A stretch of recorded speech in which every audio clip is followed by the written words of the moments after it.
Ahead and share. Beautiful.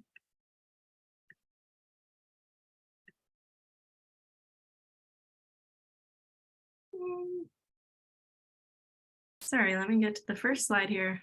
Sneak peek ahead.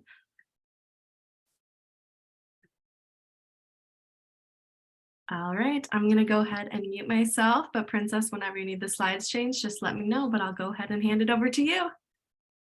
All right, well, welcome everyone. I am Princess Titus, and more importantly, today is the 11th anniversary birthday of growing a movement, Appetite for Change, creating health, wealth, and social change because it's important for all of us, not just important for people in North Minneapolis, but important for people who we call real people who like real food. Next slide.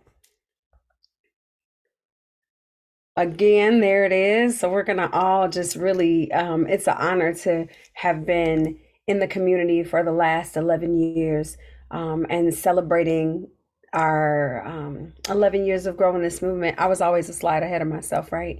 But thank you. I see some woohoo in the chat.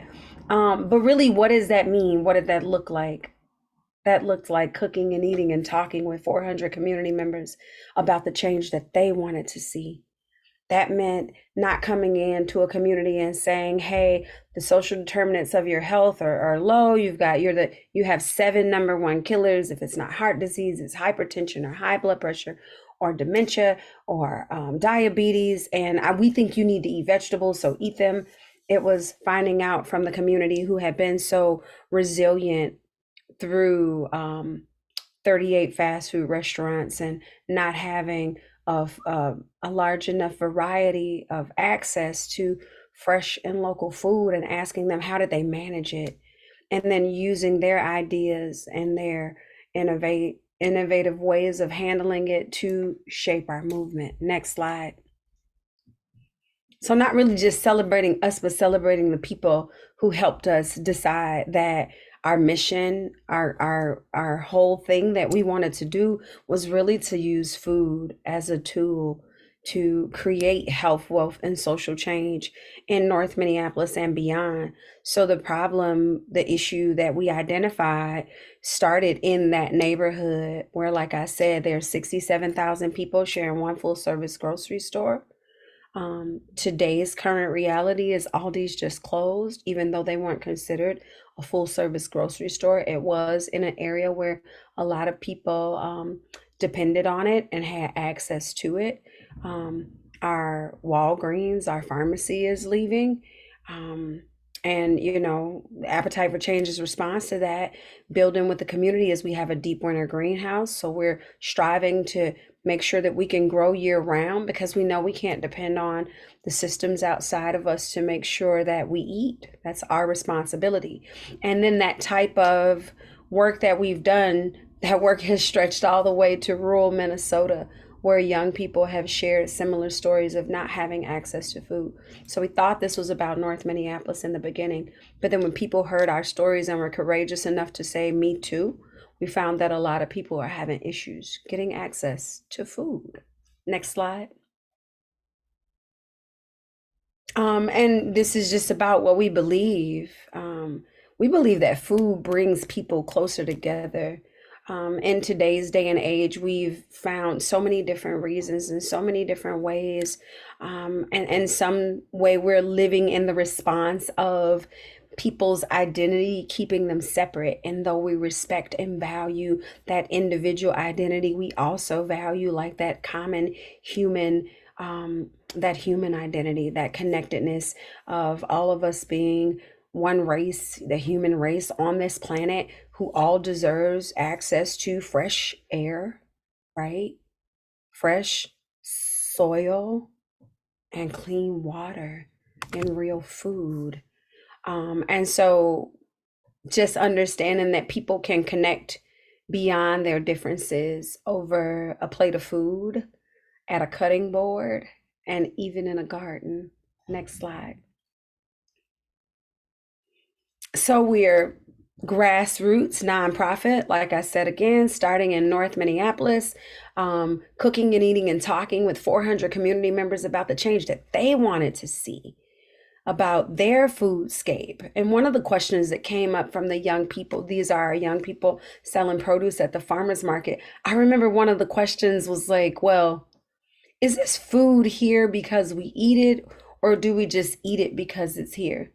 So fully understanding that sometimes the systems puts things in certain environments to offer access to unhealthy options to certain communities. And that's just the truth of it. It's similar in urban areas in Detroit, in urban areas in New Orleans, in Chicago. And so people are coming together and saying, let me take responsibility for what I'm going to put in my body. And even if I like that food, because I see it as comfort food, I'll monitor how much I eat it. So there's so many steps and stages that we heard from the young people that can happen on that individual level that creates a healthier social circle, while all of those people are coming together to ask the system to create the type of change that we want to see. So that led to our advocacy at Appetite for Change. We do have a celebration here also. I want to say we just I heard maybe about 3 weeks ago that the Healthy, Hungry, Free Schools Act was passed in legislation. So I don't know if you know, but when young people go to schools, they don't get free lunch or breakfast. They have to pay for it. And if your parent didn't fill out the paperwork right, or you're homeless and highly immobile, and you just didn't get the documentation in, you might not be allowed to eat as a child in school that day. And that's not the type of environment that will foster learning. Next slide. So our programs at Appetite for Change, we're basically on a goal to like create a mini local food system model in North Minneapolis. And it wasn't because this is what myself or Latasha Powell, who's now our president and CEO, or Michelle Horowitz, who's one of the other co-founders, who was once the executive director for a long time. It's not what we wanted. It's what the community said they wanted. It's what the community said they were leaving their neighborhood to go and find. And so that was the production of food, the processing and distribution of food, and then being able to access and consume fresh and local food in your community. When we cooked and ate and talked, we also found out that language actually had a barrier to people getting access. So, and I'm comfortable speaking candidly because I am with MPHA, and we're people in the room who understand the issues, and it is the last day of Black History Month and AFC's birthday. And so I can say that when we talked to community members, they were saying that the word healthy didn't sound like something attainable for them. So if we put this organization out there and we talked about eating healthy food, that they had already heard the responses from their doctors that they were not healthy. And because their ancestors or their parents weren't healthy, that healthy just didn't seem to be in their future. And so we use different terminology. We invited people to eat real food. We invited people to eat fresh and local food. And that has been, I want to say, also one of the ways that we've gotten people to try different vegetables, or growing food, or growing their own food, or cooking more at home as opposed to eating at those fast food restaurants. So if you see here on the circle, we have our youth development program, which I say the youth for the truth. That's one of our main things that the young people say. If you want to really take your movement somewhere, invest it in the foundation of young people and plant those seeds within them and watch it grow. So those young people actually assist us with production, and we want to make sure they can access good food. They're learning how to grow food, cook their own food, as well as leadership skills, and being able to connect with other people in the community in this movement, and doing the policy and advocacy piece as well has been big.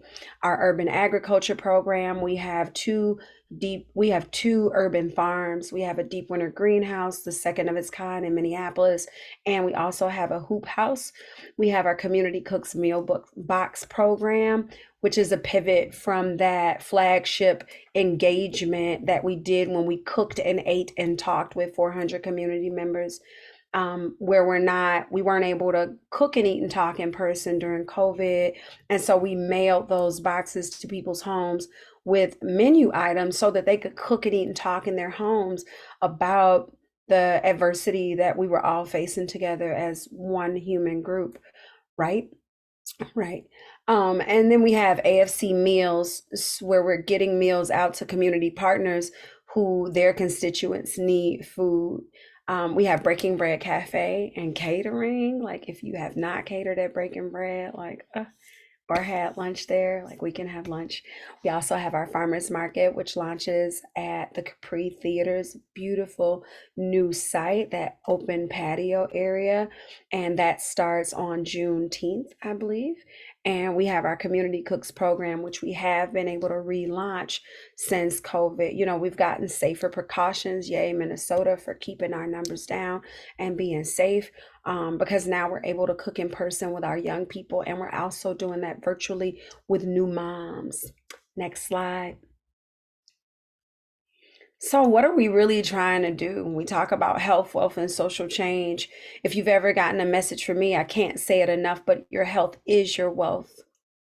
But what we want to do is offer people access to that improved diet, improve healthy activities, fresh and local food, education on how to cook, how to prepare food. Do you have the knowledge and do you have the access to fresh and local food?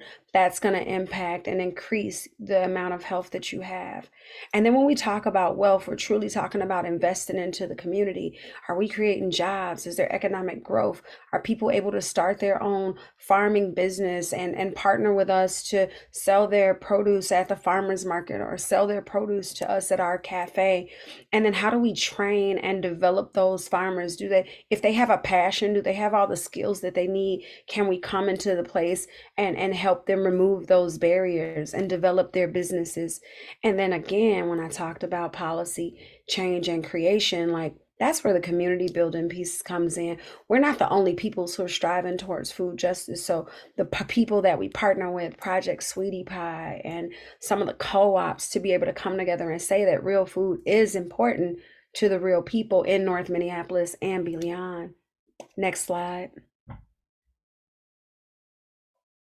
So 2021, we're starting with 2021 because we don't really want to talk about 2022, right? I remember everyone was like, 2020, clear vision. Yeah, shook us up all together though. And so we offered some opportunities for people to come and do some healing in our urban farms, after 2020, safe and social distancing. That volunteering and that piece to be connected in the land, I want to say, was imperative. We pivoted. Though our pivot was so strong, I'm really proud of the team at Appetite for Change and all of the people who supported our efforts, because what you see on this slide now is the seedlings starting in the deep winter greenhouse, the seed and seedling distribution that we still had, because in response to 2020, more people were like, I'm going to have to grow my own food. They didn't know that our grocery stores only held 3 days worth of food. So now, out of trauma, people started to understand, like, is that what Princess means and Appetite for Change means when they say, what are we going to do if the trucks don't come in to feed us? Our catering team, lots of catering events were canceled. And so we had this surplus of food, and so did some of our Kindred Kitchen members, because we had a shared kitchen incubation space at that time. And it's like, what do we do with this food? We cook it and we get it to people who are healing from the uprising and from the idea that we may have to be socially distanced and see each other in Zoom rooms. And we didn't know how long that was going to take. So that was our 2021 pivot. Next slide. And of course, in 2022, we came back strong. We had the pivot down packed. And our numbers were great. We were able to, the youth put together a video called The Bounce Back, because that's how they felt about everything that had happened to them. We had our young people cooking and eating and talking in person again about how they felt about police officers in our schools, because that was around the time that everybody and around the world were re-looking at like how we engage with our law enforcement and the people who protect us. Is that the best use of our resources? I'm always a proponent of like, let's just cook and eat and talk with everyone. Law enforcement, doctors, they're real people too, and they do a great job. They do the best that they can. And so let's see the humanity in all of the people and not pick sides, but just pick a plate or a space in the garden. Next slide. So now we're going to talk about our impact. Definitely, I think we can all share truly good stories. And I'll just share a story here of a mother who found me in a grocery store and was like, "Hey, you're that lady who sent those meal boxes, right?" And I'm like, "Well, my staff did it, like Nicole Powell, shout out Nicole. She runs that part of the program." She's like, "No, I got those boxes." And they reminded me that I like cooking. So when that happened and we were socially distanced amidst it was like a triple, quadruple pandemic going on inside some households, the first thing that people stopped doing was cooking. And so when we sent those mailboxes, it was almost like we sent the keys back to that humanity in the household. So we grew over 12,500 pounds of produce last year. We served over 309,000 meals. And that's that impact towards health. Those were people eating chemical free, fresh, locally grown produce that was touched by the hands of our young people and volunteers and people who truly believe in our mission. So the intentions into that food was also something that I think increases our social determinants of health and our ability to be healthy. Next slide. Or decreases our social determinants of health, the balance, right? And then we're talking about wealth. So we had this was our investment into the community with people trained and employed. We're training people in our kitchens at for our catering and at Breaking Bread Cafe because we don't have a training place in Minneapolis anymore. We don't have MCTC's culinary program anymore. And there's a few other culinary programs out, but those people are learning how to deal with adversity, how to show up at work on time, and some of those things that get challenging, the more the environment gets challenging. So those are our investment numbers into the wealth of the community. Next slide. And social change. Again, I said if you want to grow your foundation and grow your organization and really have it rooted in the important part, it's going to be our young people. And so imagine those 75 young people not being engaged at Appetite for Change. And we know what North Minneapolis is like. We know what we hear about what North Minneapolis is like. These are not the stories that are told on the news enough. That 75 young people were engaged in policy and advocacy for the Metro Food Justice Network and testifying at legislation and growing and cooking their own food, which means we and this isn't something that you would, I guess, that I can have on a slide, but I definitely know that when we're feeding those young people different food and we're changing their internal environment, that their way that they respond to their external environment changes. So they're not necessarily ready to complain about the food in North Minneapolis, but they're ready to do something about it. Because this is environmental justice too, right?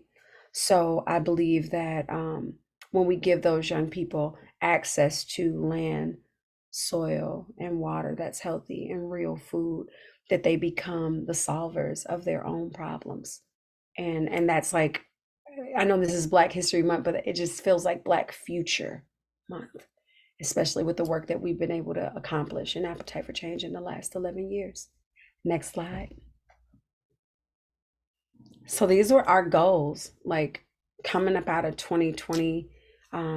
We expected, we didn't know what to expect. So let's just forget 2020. It's not even on this slide. It's just in the remnants of how our 2021 and 2022 was planned and actually came out. And in all of these areas, we were able to exceed our goals, except for the dollar amount invested into the community. And that reason was just because of we weren't able to hire and retain as many people as we have liked to. Everyone was kind of in transition. and still responding to or having their own bounce back, so to speak. The young people brought that word in, so I feel cool when I say it. But we were able to have an increased, a decreased amount of hours engaged, but we were able to actually get more meals out than we planned to, and have more earned and contributed revenue. Next slide. And okay, so here's 2023. This is our plan for this year. We do want to increase our amount of dollars invested into the community and number of people engaged. Because when you're talking about engagement, you're talking about those individual people, our staff, our community members, the other people who work for nonprofits or for profits in the area of North Minneapolis and beyond. Because we're building neighborhoods beyond our community. So we're talking about the time that they get to spend together, talking about the importance of food justice. And the more that we see those engagement hours come up, and the more that we see people connect and have these conversations, the more we see the environment change. So we want to increase those. And yes, the money is great, but that social impact is something that we're also tracking at Appetite for Change. And that's that engagement, people engaged and hours engaged. Next slide. So I know after I said all this, it's either two things that's happening. Three, you have questions. You're confused because I'm such a storyteller and maybe I lost you along the way. I wasn't trying to do that. Usually when I talk to young people, I tell them I'm trying really hard to confuse them so they can ask questions. Or you're ready to get engaged. And so what's the next thing that you can do? You can support our social enterprises or our work, by catering. You don't have to do the cooking. We also do catering, not just for your business, but for at home. If you're having something that you're celebrating, you can have a 2023 reflection period, like a spring party, as we're waiting on this snow to melt so we can get seeds planted. What seeds are you planting with your family and with your social circles? And let us bring the food. You can volunteer at Appetite for Change. Our applications are going to be open starting in March. Our volunteer season is going to start in June. We've got this deep winter greenhouse. If you and any of your businesses that you work at want to come in and do a tour in our deep winter greenhouse, I would love to host you. Or you could also offer your resources and become a recurrent donor, a change maker, somebody who's partnering with us for the long haul to ensure that we'll be able to provide services and access and knowledge to community members while one of the places that they bought food is actually leaving. Next slide. Or you could connect with us. Exactly. We love to see people who love our blogs and our newsletters and our Facebook posts. Like, how do you stay in the loop of what's going on? And remember, I talked about how we cooked and ate and talked with 400 community members. So it's also important for you to follow our message, see what you can learn from us, pick up some recipes, do your own individual development of yourself as you strive for what you deserve, which is health, wealth, and social change. And then share that with your family. Share that with the community that you meet and talk about. Like, you at least deserve that for yourself, because whatever work you're going to go out and do, you are the you that you have to do it with. So taking care of your health, letting your health be your wealth, is what I feel like our social media platforms and the messages that we're trying to get out are about. And somebody said Hotep. All right, Dr. All right. Hotep. Yes. Next slide. I'm excited. I'm reading the chat too. So it's like, I'm sure everybody has heard the stereotypes about Black people, about North Minneapolis. You pick an urban area. I'm sure we've seen the movies and the videos to say that we're not a people who are about life, who are about vibrancy, who are about regenerative practices, but we are. And so Appetite for Change being built on the idea that we're not going to wait for someone else to come in and remove the 38 fast food restaurants. We're going to talk to Cub about the fact that they didn't have produce when we first came into the store, and years later they're going to respond. They responded that year though, but we continued to ask because we wanted organics. We wanted produce and flowers when you walk into Cub like every other Cub. And that's what our young people said. So we created the foundation and the space for people to be at the table because we were tired of being on the plate. And we're solving our own problems. We're creating that change together. Next slide. So connect with us, plug with us. Let's get in the garden. Let's stick our hands in the soil. Let's feel and reconnect with the earth. That's a personal invitation because I believe it's truly necessary as a part of the healing that has to happen. So you can connect with us at Appetite for Change in many different ways. And let's get the work done. We also have lunch at Breaking Bread Cafe. I love to do those meetings. Next slide. And from the bottom of my heart and the other co-founders, Latasha Powell and Michelle Horowitz, we say thank you for giving us this space because we're giving people space. Thank you for believing that our story is important enough for you to spend an hour of your time. And thank you for being creative enough or courageous enough to sit and even celebrate Black History Month with us, to celebrate our 11 years, because we had to be courageous. We're 3 women from 3 different backgrounds. I'm going to tell you my ending joke. I'm a refugee from Chicago, left Chicago 28 years ago, following my ancestors' path north and just ended in Minnesota. Tasha was the struggling vegetarian who was eating primary a plant-based diet and getting a lot of flack from the community about body image. And Michelle, we call her the recovering lawyer, someone who spent time in North Minneapolis when it was a Jewish community and came back and wondered what happened, what was different.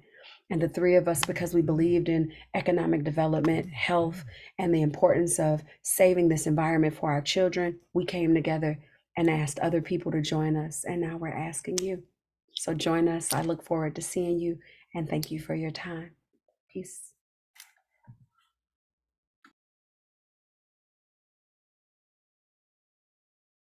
Thank you. Is it okay if people have questions, if they ask them or put them in the chat? Yes, but we got to do a drum roll for the question. Oh, okay. No, I'm just kidding. All How right. do you make Zoom fun? This is how you make Zoom fun. Yes. You play Grow Food. And if you haven't seen Grow Food, take that down as a note. Grow Food is on YouTube. Our young people had the energy behind Breaking Bread Cafe. They wanted to start that video. After Breaking Bread, the next group of you felt like opening a cafe was just so unimportant that they were going to do a viral video. They did a viral video. The next year, the young people did a silent film. The catering cafe, we do deliver. Nancy Norman had a question. Thank you, Nancy. Nancy's favorite food is dessert, right? I was like, yes, go, Nancy. I'm going to go to Nancy's. Have some dessert. But we do deliver. Our catering does deliver. And so after that, Grow Food, there's a silent film called A Day in Advisory. And after A Day in Advisory, there's also Trapper Grow.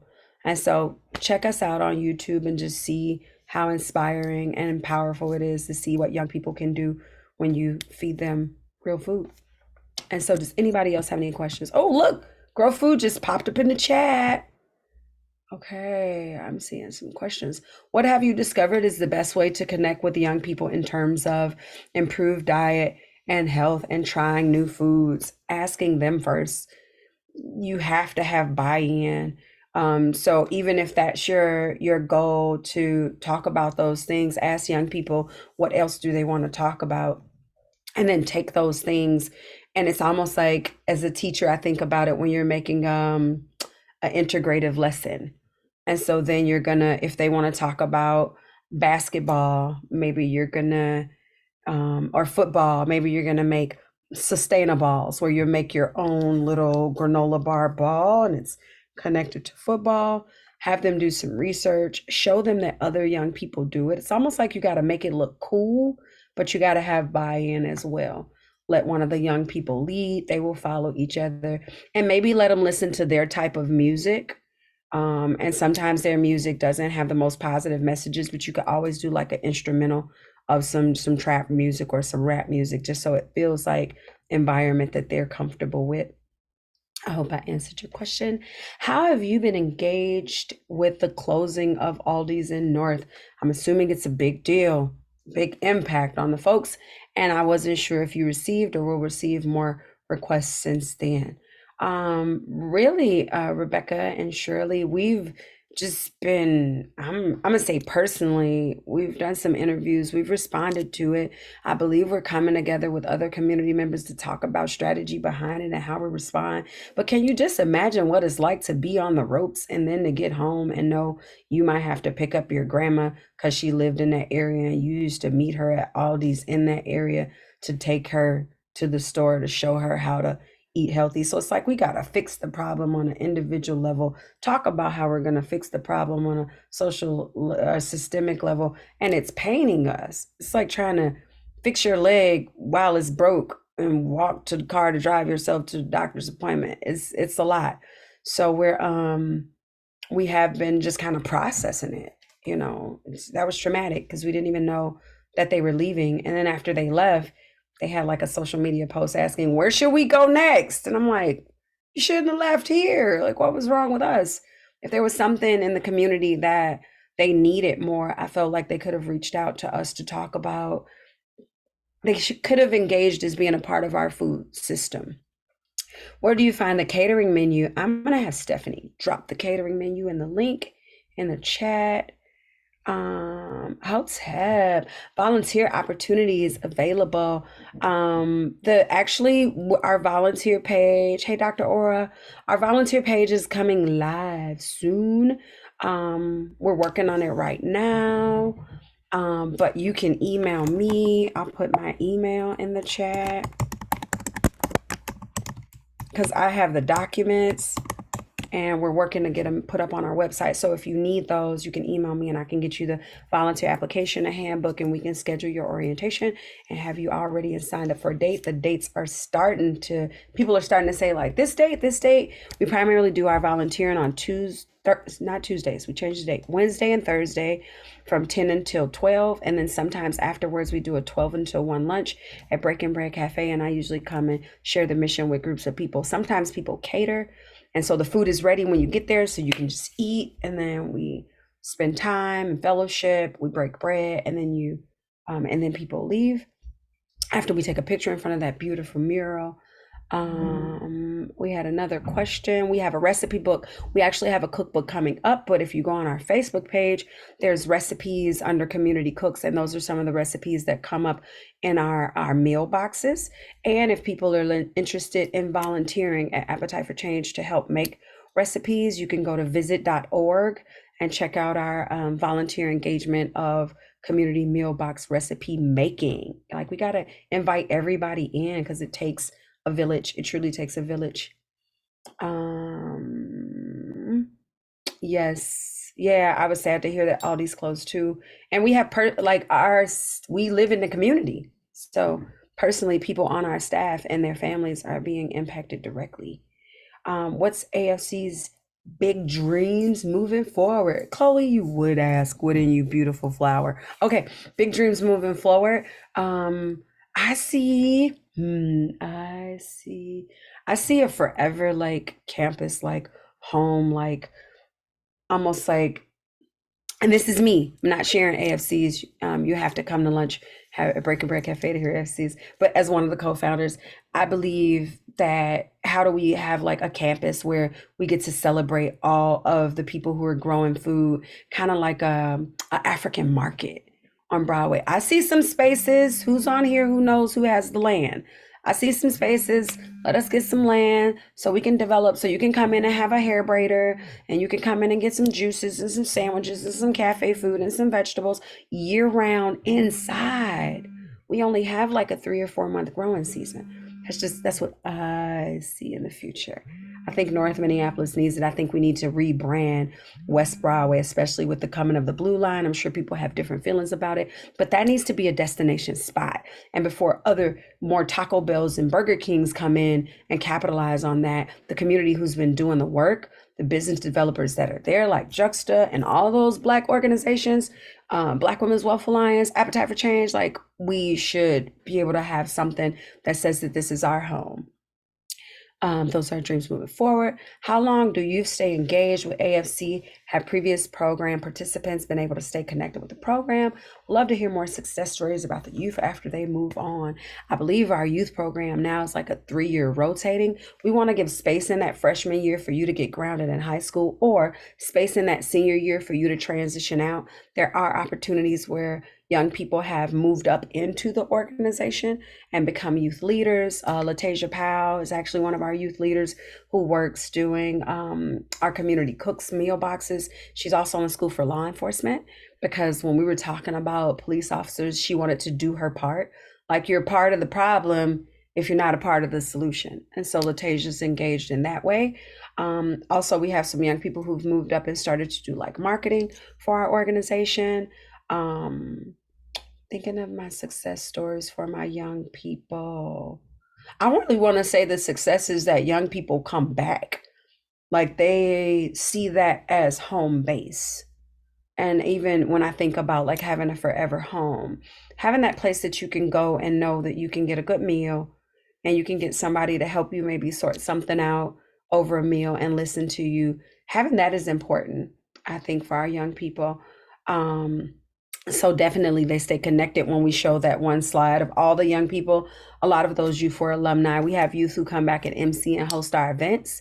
And when we're doing, events where we're inviting people in to come and hear the story, who best to tell the story other than a young person who knows it firsthand?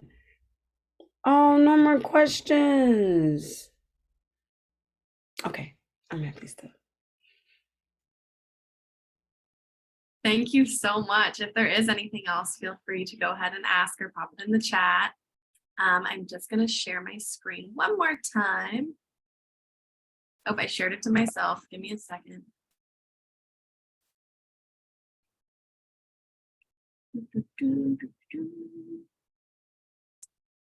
All right.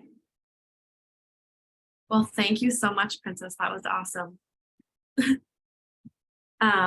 Just a few other things to stay connected with NPHA. You can go ahead and take a look here at some of our next events. Our Public Health Matters Forum series on March 24th. And then it looks like tomorrow we have our Policy and Advocacy meeting, Health Equity meetings, and then Conference Planning Committee on the end there. And then also connect with us on social. Connecting on social is a great way to promote everybody. Yes, of course. I will go ahead and give you the ending words. Okay. I want, if possible, I know Chloe gave us the option to be off screen, but in the spirit of call and response, I really want to plant these seeds. And performers are only as good as their audience. So I'm going to ask if you would just entertain me and put yourself on screen. And if not, that's fine too. But thinking about, because this resonated with me, because your question in the chat, I can't find it again, but was about the success of our young people. And so that night that I was stressed out and we were working with young people and we were hungry, and I gave them my card, right? And I said, here, go across the street to Hooks and get us, 50 chicken wings and bring some hot sauce because I'm stressed. And they said, we're tired of eating that. And then they left. And I'm like, where'd they go? And so half of them walked that way and half of them walked that way. And they came back and they said, they told me how many fast food restaurants they were. They told me that there was empty vacant lots. They told me that there was buildings in our neighborhood that didn't even have names on them, that we didn't even know what was going on in them. And they told me that there was empty spaces. There was an empty space in the building that we were in, and that they wanted to open a restaurant there because they said if there was a funeral or a graduation, that the money that they earned from our program, they had to leave their community to spend their dollars somewhere else. And this is just after engaging with these young people and letting them pick the kale that they grew and make some vinaigrette, and letting them bring in avocados and make avocado plus, because then they wanted to put tomatoes in it and onions in it and more cilantro. And they didn't want to eat it with Doritos anymore. They wanted blue corn tortillas. So this was that. And so what were they going to do? They were like, we'll burn it up. We'll tear it down. We'll make our own restaurant. I'm like, wait, there was one in there. Say that one. It was their energy that catalyzed the idea that came from those 400 community members that said, why don't we have our own sit down restaurant in North Minneapolis? And this piece that I'm going to share is the piece that they wrote. That was the Kickstarter campaign that raised $120,000 and launched the movement for them to ask the community what to name Breaking Bread. What should the logo look like? What should we have on the menu? What should it look like? So here's that piece. If it don't mold when it get old, then it shouldn't be sold. That's a violation of the health code. And we all know, but we still eat it though. It's unbelievable. I'm rooted in the hood, watch my seeds grow. I'm fresh as kale, that's that green flow. I'm fresh as kale, that's that green flow. You see, he thought about it one weekend like, what are we eating? And what should I eat first? So I did a little bit of research, found out it got deeper. There's a whole marketing procedure to getting healthy goods. So they put the trash food in my neighborhood. I got an appetite for change. Because the burgers at McDonald's, compared to my mama's, I swear it ain't the same. And that's real, no process. You see a food desert, we see progress. So we strive for more, from minds to yours. We never had this mind state before. You got to make the change, and that choice is yours. What are we growing and fighting for? Get an appetite for change. Thank you. Right, you gotta snap it up, snap it up. That Kickstarter piece is what they use to do a crowdfunding and raise the money to open Breaking Bread Cafe. So when you talk about how to engage young people, let them do what they do best. Let them share their story. Give them a space to have their narrative. That fresh as kale, that's that green flow. He said that twice. Fresh as got fresh as kale too. Because kale is fresh. And so it's been beautiful. I thank you all for wanting to hear our stories. I never saw that the work that we were doing was environmental justice. I never saw that it was about public health. I just knew that if I didn't do something about food justice, that my children's children wouldn't have access. Thank you.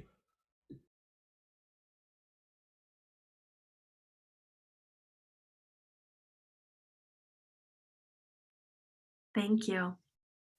I'll go ahead and stay on if anybody has anything, but otherwise you guys are free to leave.